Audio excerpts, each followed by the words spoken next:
Ouija board. Hasbro says it is a game for ages 8 and up. Classified Archive RETRIEVAL states otherwise. It is not a toy.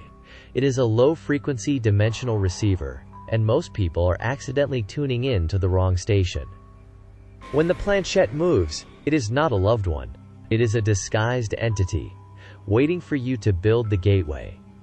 In this 30-minute deep dive, we analyze the global subliminal network that powers the void. You are about to hear the real, forbidden rules, and why a specific schoolteacher in Hong Kong once told a room of terrified students, "Do not play, never play." This is the Ouija protocol. The void is listening. Are you? You have seen the global methods. You have heard the taboos. Now you know what really happened in that school. Every board is a prototype. Every method is a key. Do you have a personal account? A school's unspoken trauma? Did you close the session correctly? Share your experience. Every comment becomes a localized data point in our collective reality matrix. The void remembers. Subscribe to Whispers Beyond Archives. Join our community of reality seekers and help unlock the full classified matrix. New files are released weekly. Some doors cannot be closed by a toy store. Some connections require subscription to fully analyze. Do not answer. A novelty item. Sold in the same aisle as Monopoly and Scrabble. Targeted at ages 8 and up. This is the primal declassification required to understand the Ouija protocol. You must first decode the central lie. A game has defined logical boundaries, a clear algorithm for winning, and a loser. The Ouija board has none of these. It has only one function, a mechanism of contact. Declassifying our perception of the artifact is critical. We do not define the Ouija board as magic. We define it as a primitive, passive communication array.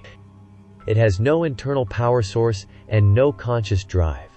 Its core function is to amplify the subliminal neural frequencies of the participants. The non-physical hand that moves the planchette is not spectral magic. It is an entity grounding itself into our reality matrix, using the board as a frictional medium. Hasbro sold the prototype receiver, but the containment manual was never included. Academics call this the ideomotor effect, unconscious, involuntary muscle movements driven by expectation. This is the convenient explanation. While superficially true, the effect itself is not the entity. It is the invitation. It represents a specific psychological vulnerability, one that allows malevolent forces to hijack your motor functions. The planchette does not move because you want it to. It moves because you have unconsciously offered your body as a frictionless vessel for the visitors. The true mechanism is not digital. It is sensory. When participants gather around the board, collective curiosity and fear form a beacon. The lower astral plane is densely populated with entities that employ parasitic disguise. They do not appear as gods or loved ones. Rather than calling it magic, examine the sensory data reported by survivors. In a detailed account archived on a Reddit paranormal discussion, one user described the exact moment the device activated.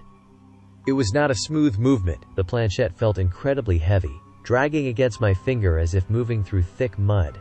This was not muscle failure. It was the entity grounding itself into our reality matrix, using its own life force. During the 1970s, at the height of parapsychology research, investigators began documenting a recurring anomaly reported during spirit board sessions. Rather than attempting to prove the existence of spirits, researchers focused on measurable sensory effects experienced by participants. Multiple laboratory observations noted a consistent psychological pattern.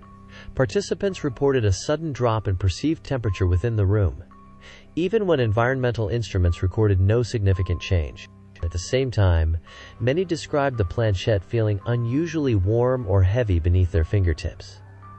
Psychologists classified these sensations under the ideomotor effect, unconscious muscular movements influenced by expectation, suggestion, and group dynamics. Studies demonstrated that participants could produce complex movements without conscious awareness, especially when attention was divided and emotional anticipation was high. Yet the explanation did not fully resolve the experience itself. Researchers observed that belief amplified physical sensation. When participants expected contact, heart rate increased, skin conductivity changed, and micro-muscle tension intensified. The body entered a mild stress response, similar to collective hypnosis. Under these conditions, ordinary sensory signals were reinterpreted as external presence. To some investigators, this suggested not supernatural intervention, but a powerful feedback loop between perception and movement, a system where the human nervous system becomes both transmitter and receiver. And this is where the phenomenon becomes unsettling. Because whether the force originates externally or internally, the effect is identical. Participants lose the sense of authorship over their own movements. By the time the board begins responding with personal details, forgotten names, private memories, or emotionally charged symbols, the interface is no longer experienced as a game. It becomes an interaction. The spirit board is only one localized frequency. The underlying algorithm for contacting the void is global. When we analyze the subliminal network, we see the same protocol hidden within different cultural vessels. Cultural records preserved across paranormal communities describe a localized variation of spirit communication in Hong Kong known as Dip Sin, often translated as the spirit plate. Unlike the commercial spirit board, Dip Sin uses a small ceramic plate placed upon a surface covered with written Chinese characters, numbers, or printed text, such as a newspaper page. The written language functions as the response field rather than a fixed board layout.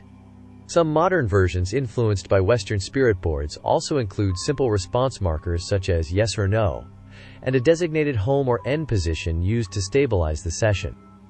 Participants lightly rest their fingertips on the inverted plate and invite the presence to communicate. There is no universally fixed chant. Variations of a traditional call are commonly repeated, such as Dip Sin, please come out. Dip Sin, please come speak with us. As the session progresses, the plate is believed to slide across the surface, selecting characters or response markers to form answers. Woke warnings emphasize that the plate should never be lifted abruptly during communication, as sudden separation is thought to disrupt the session. Closing the ritual is considered essential. Participants guide the plate back to the agreed ending position, typically home or end, while asking the spirit to depart. Dip Sin, please return. If the plate fails to settle or continues moving unpredictably, participants traditionally interpret the connection as unfinished. Move the receiver to Japan, Kokuri-san. Historical records describe a paper-based configuration rather than a wooden board. During the late 19th century, Japanese participants created a temporary interface using a sheet of paper marked with hiragana characters, numbers, and a torii gate symbol representing the point of arrival. Instead of a planchette, a small coin served as the moving vessel. 3 or more participants lightly placed a single finger on the coin at the torii gate and recited, Kokuri-san, please come. Kokuri-san, please play with us.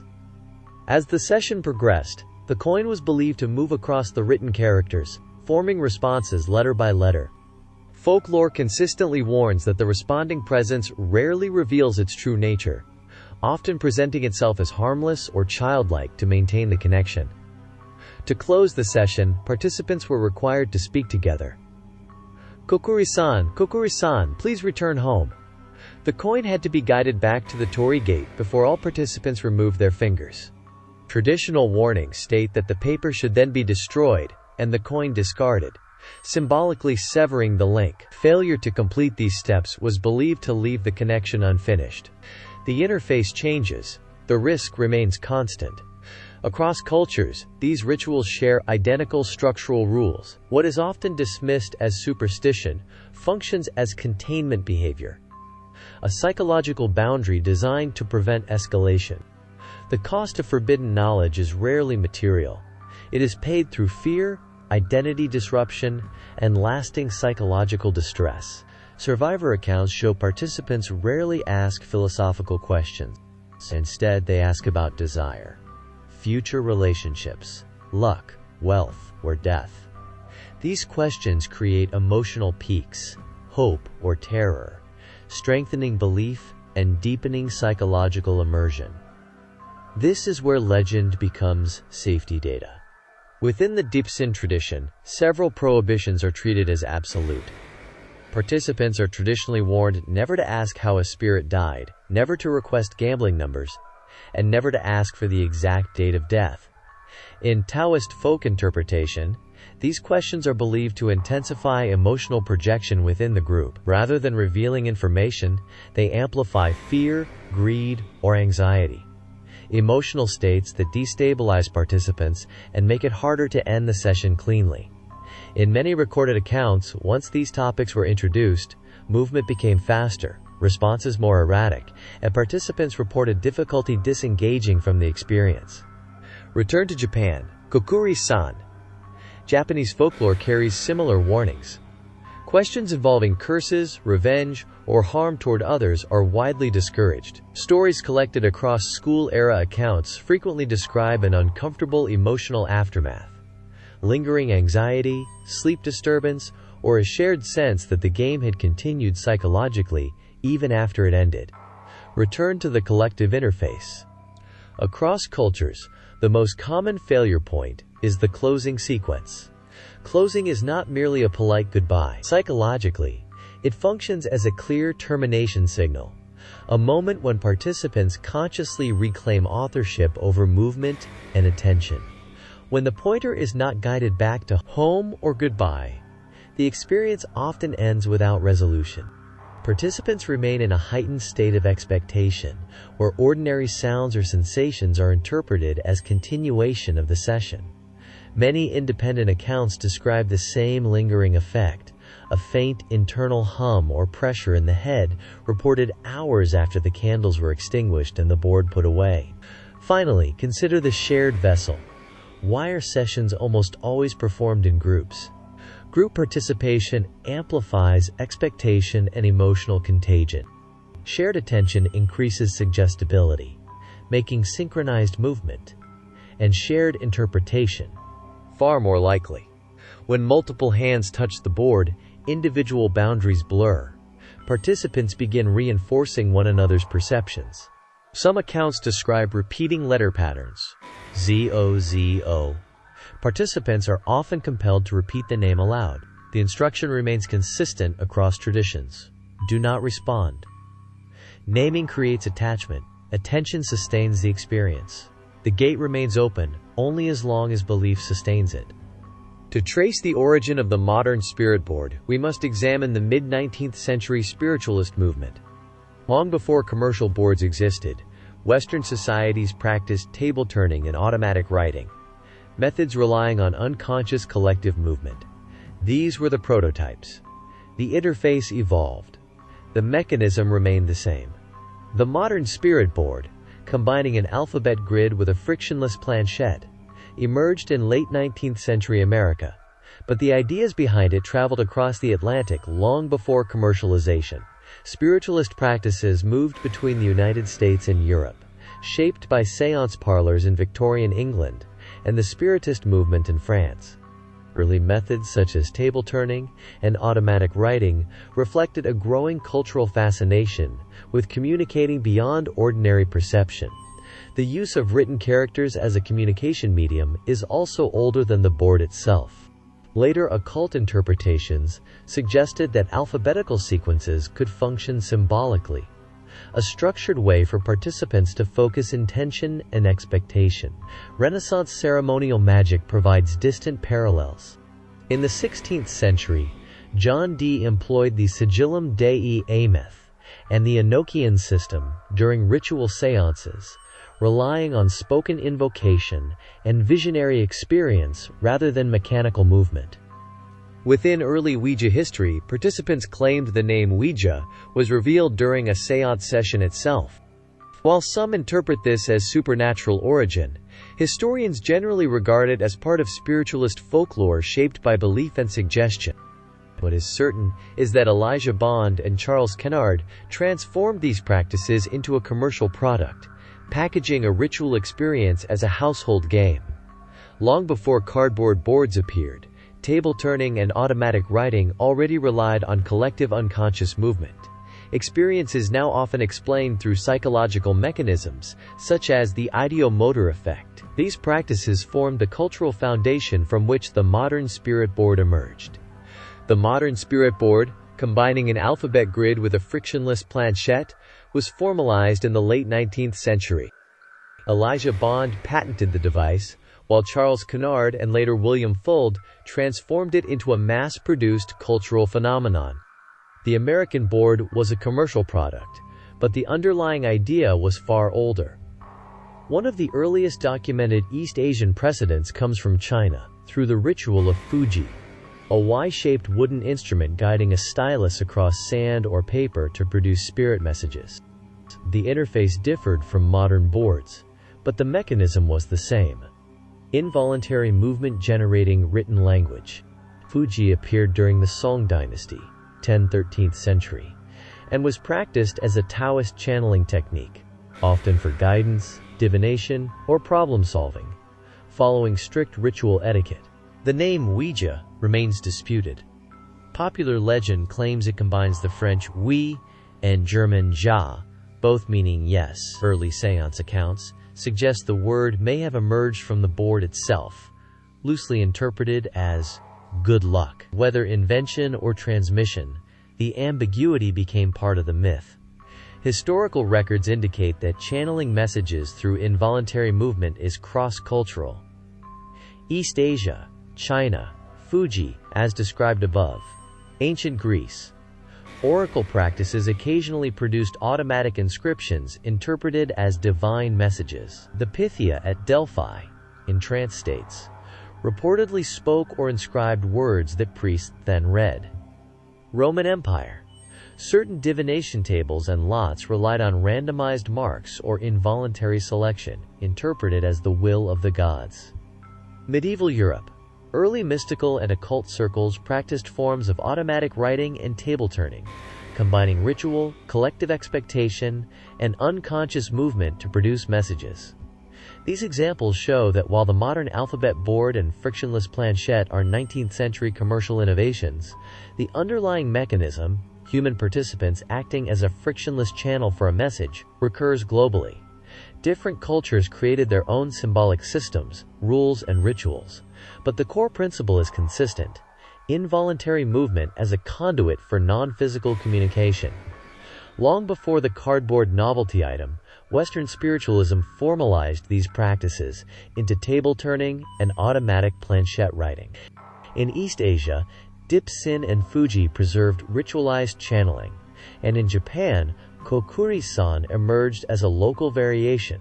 Across time and space, these methods share the same functional architecture: a localized human array amplifying unseen signals, constrained by cultural protocols, taboos, and ritual discipline. The alphabet board we recognize today, Ouija, represents a modern interface for an ancient global signal. While commercialized in America by Elijah Bond and Charles Kennard, the signal itself predates any patent. It endured, adapted, and evolved. The void simply finds new receivers. Entities did not need a patent. They needed attention. Many dismissed these reports as mere folklore. Yet global archives show thousands of concurrent transmissions, with sensory data indicating severe contamination. The following are unedited observations, not for the faint of heart. Documented incidents. Before this testimony becomes personal, the archive must establish historical precedent. Spirit board incidents are often dismissed as superstition, yet several cases crossed beyond anonymous folklore and entered public record. What follows are two documented events, separated by continent, culture, and language, yet connected by an identical pattern. Documented Incident 01, the Zozo Case. In 2009, an Oklahoma resident named Darren Evans began experimenting with a Ouija board inside his home. At first, the sessions appeared ordinary: slow movements, fragmented answers, nothing unusual. Then, the motion changed.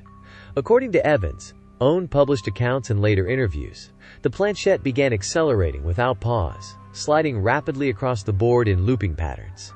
Instead of forming sentences, it repeated short sequences of letters. Z-O-Z-O, Z-A-Z-A, M-A-M-A. The repetition was immediate and relentless. Attempts to redirect the conversation failed. Each new session returned to the same pattern, as if the board were locked into a signal rather than a dialogue. Evans documented the sessions online, expecting skepticism. Instead, responses flooded in from strangers, claiming nearly identical experiences. The same letter combinations appearing independently in different locations. Over time, Evans reported increasing psychological distress associated with continued sessions, including recurring nightmares and anxiety episodes. Paranormal researchers later interviewed him, and the Zozo phenomenon became one of the most widely discussed modern Ouija cases on record. Skeptics attributed the events to ideomotor effects and suggestion. Supporters argued the consistency across unrelated users was statistically unusual. What neither side could deny was the spread. The pattern replicated through attention. The more people learned the name, the more frequently it appeared in new sessions. Documented Incident 02, the Mexico School Event, 2014. 5 years later, thousands of miles away, a very different environment produced a disturbingly similar outcome. In 2014, emergency responders were called to a secondary school in San Juan, Tlacotenco, Mexico, after multiple students suddenly began exhibiting severe distress during class hours. Witness reports describe teenagers crying uncontrollably, screaming, and collapsing. Some claimed temporary paralysis, others reported intense fear without understanding why. By the time medical teams arrived, more than 20 students required assistance. Teachers later confirmed that earlier in the day, a group of students had secretly conducted a Ouija board session inside the school grounds. The incident was covered by major international news organizations, including BBC News and NBC. Medical officials ultimately classified the event as mass psychogenic illness, a collective psychological reaction triggered by stress and belief. Yet investigators noted a critical detail. Symptoms spread primarily among students who knew about the session, even if they had not directly participated. Exposure alone appeared sufficient. The event ended without permanent physical injury, but it left behind a documented example of how quickly fear, expectation, and ritual interaction could cascade through a closed social environment. Across both cases, one private, one public, the mechanism appeared consistent: a small act of participation, followed by amplification, which leads to the uncomfortable realization archived investigators continue to debate. The phenomenon does not need to prove it is real. It only needs people to engage with it. And the first time I recognized that pattern for myself, it wasn't on the internet. It happened at my secondary school. Okay, listen carefully. This isn't just another internet file. This is personal. You've been looking at the subliminal network from the outside, like a detached observer. But if you want to understand how the infection spreads, I need to tell you about the first time I really recognized the signal. It didn't show up on a computer screen. It happened at my secondary school. Classified archive, personal witness testimony, the schoolhouse anomaly. I was in Form 3, a Christian school. Standardized, restrictive, everything locked down tight. Seemed safe. Until one post-lunch class. I remember the lead teacher walking in. Something was off. Not normal. No proper explanation. The announcement was sanitized. Something has happened in Form 2. Do not attempt to communicate with the non-physical plane. You are forbidden from certain activities. The students figured out the real story quickly. 4 girls, a group of 4, a very unstable configuration, had set up a makeshift interface during lunch. Other classmates were around, but these 4 isolated themselves, forming a circle. No board, no planchette. They were playing Negan Sin, the coin spirit. Classified archive, coin spirit declassification. Here's how it worked. They used a normal metal coin with a single dot, a pointer. Any paper or text-dense surface would work. Newspaper, book, whatever. The content didn't matter. Just the presence of human language. They placed the coin on the text and guided it to spell goodbye or home. to prep the interface. Once it anchored, collective unconscious movement made the coin start pointing to words, forming messages. Within minutes, a primitive semantic gateway was active. The sensory impact? Catastrophic for one participant. The signal amplified. One Form 2 student experienced full sensory hijack, hysteria, violent loss of motor control, screaming in unidentifiable dialects. The whole classroom went silent. Emergency protocols kicked in. She was taken to a medical facility. The entire class got counseling. Absolute contamination. And the school? They buried it. Teachers refused to acknowledge it in later lessons. Denied the signal. Standard containment. Isolate, silence. Pretend it never happened. They feared amplification. They feared the gateway opening fully. The silence itself became the transmission. The interface changes, but the risk? Constant. The signal? Never broken. Here's the point. Whether you think the Ouija board is a doorway to another realm or just a mirror reflecting the deepest parts of your mind, the experiences are real. They can be dangerous. This is not a toy, not a game. It amplifies unknown forces, psychological, maybe more. Curiosity alone can escalate harmless attempts into collective trauma. Lasting scars. Teachers, silence wasn't ignorance. It was fear. Fear of amplification, fear of exposure, fear the gateway might reopen. So here's the warning. Respect the unknown.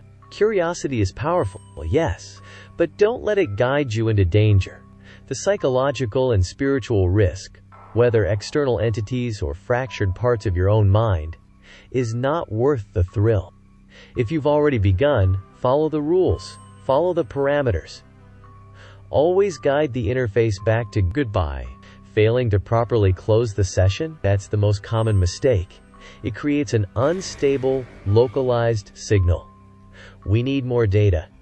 If you've done a session, witnessed something similar, share it in the comments. Every account strengthens the archive. Like this transmission, share the warning, subscribe. Your interaction strengthens the network. We present the data. You decide the outcome. The signal was never broken.